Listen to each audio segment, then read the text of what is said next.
Good afternoon, YouTubers, friends, followers, subscribers, lovers, haters, chicken chasers, wasted spacers, on my tribarites. Thank you very much for coming onto my channel. But as I always say, if you're watching this video right now and you've not yet subscribed, why not? It's free! Right, people, listen, I've been trying to relax. Sunday, I've been trying to binge watch something that I bought, a box set, but I keep getting interrupted by alerts on my phone, by emails, by messages. And I went, you know what, I'll have a look at this. And to my surprise, I was shocked to hear that the London Mayor, 𝐏𝐓𝐒𝐃, is suffering from PTSD because of Grenfell Tower, terror attacks in London, and threats to his life. So I looked at that over a period of time, and I went through the Grenfell Tower thing, and I went, okay, Grenfell Tower was traumatic. It was shocking. It shocked us, didn't it? But in my opinion, and without prejudice, I would say that the ones suffering from PTSD from that would be family, friends, and emergency services. I don't think the London Mayor got to see as much of Grenfell Tower as Her Majesty the Queen did. And she didn't suffer from post-traumatic stress disorder from seeing it, did she? No, they were kept away from those things. Let's move on to the threats to life. Well, the London Mayor has private secretaries and administrative staff that look at all his emails and all his correspondence. So any threat to his life coming in from that direction would not have been put on his desk. So there we go. That's the second one put to bed. Terror attacks in London.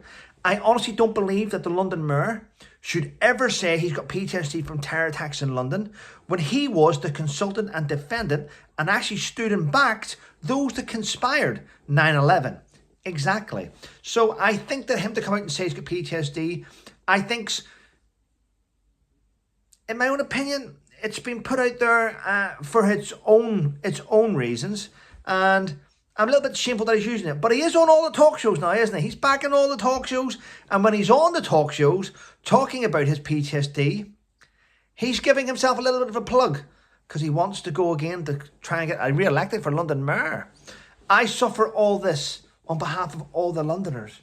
This is why I do it. I love Londoners, and I'm willing to take this stress and this traumatic life on in order to serve you.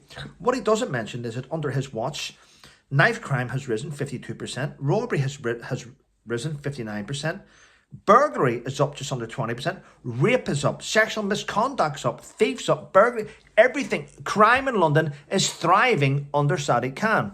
And another thing, living in London now, as a soldier or a veteran, is triggering their PTSD because you've brought in people who visually look like our threats from Afghanistan and Iraq, and you've stuck them in houses next to where veterans live. There we go.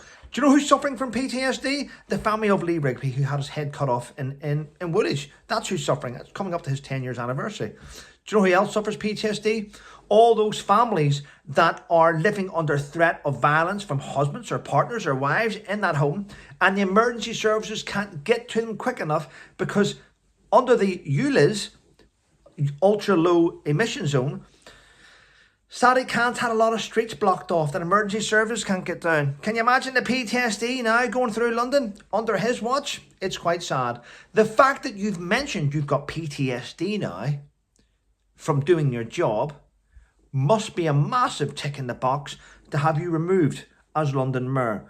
Maybe you should not stand again for re-election if you're triggered, because we do not know what can happen under PTSD. We do not know what decisions you'll make under duress, under stress. So thanks for your admittance of that post-traumatic stress disorder, 𝐏𝐓𝐃, but maybe it's time for you to resign. Thanks for watching, everyone. Stay safe and have a great Sunday.